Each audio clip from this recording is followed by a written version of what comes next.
যুক্তরাষ্ট্র ইরান যুদ্ধ উত্তেজনার মধ্যে ত্রিপাক্ষিক প্রতিরক্ষা চুক্তিতে সই করল সৌদি আরব, তুরস্ক ও পাকিস্তান। তবে কি ওয়াশিংটনের নিরাপত্তা গ্যারান্টিতে ভরসা হারাচ্ছে মিত্র দেশগুলো, যার কারণে নিজেরাই গড়ে তুলল নিরাপত্তা বলয়, নাকি এর পেছনে রয়েছে অন্য কোনো রহস্য? এসব নিয়ে আদ্যোপান্ত জানাচ্ছেন তৌহিদুর রহমান। যুক্তরাষ্ট্র ইরান যুদ্ধে টানা ৫ মাসেরও বেশি সময় ধরে টানটান উত্তেজনা বিরাজ করছে পশ্চিম এশিয়ায়। হরমুজ প্রণালী, লোহিত সাগর ও এডেন উপসাগর দিয়ে নিরাপদে বাণিজ্যিক জাহাজ চলাচলে অনিশ্চয়তাও কিছুতেই কাটছে না।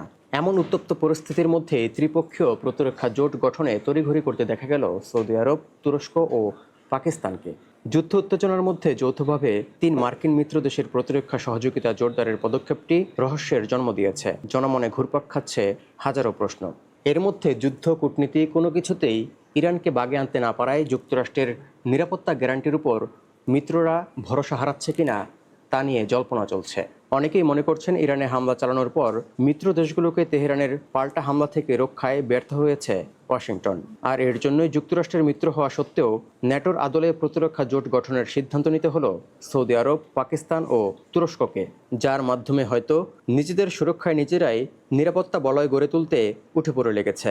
ন্যাটোর সদস্য দেশ তুরস্ক, পারমাণবিকভাবে শক্তিশালী দেশ পাকিস্তান এবং জ্বালানি ও অর্থনৈতিকভাবে শক্তিশালী দেশ সৌদি আরবের এই প্রতিরক্ষা জোটের রূপরেখায় কী রয়েছে তা নিয়ে জনমনে কৌতূহল জন্ম নিয়েছে।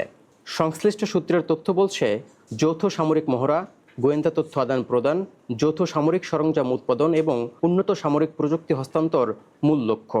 আর ত্রিপক্ষীয় জোট গঠনের সিদ্ধান্তকে ২০২৫ সালে হওয়া সৌদি আরব ও পাকিস্তানের দ্বিপক্ষীয় প্রতিরক্ষা চুক্তির সম্প্রসারণের পদক্ষেপ হিসেবেও দেখা হচ্ছে। এর মধ্য দিয়ে গোটা এশিয়া এবং মুসলিম প্রধান অঞ্চলের ভূ রাজনীতি এবং নিরাপত্তায় আমূল পরিবর্তন আসতে পারে বলে মনে করছেন বিশ্লেষকরা। তৌহিদুর রহমান, দীপ্ত, বার্তাকক্ষ।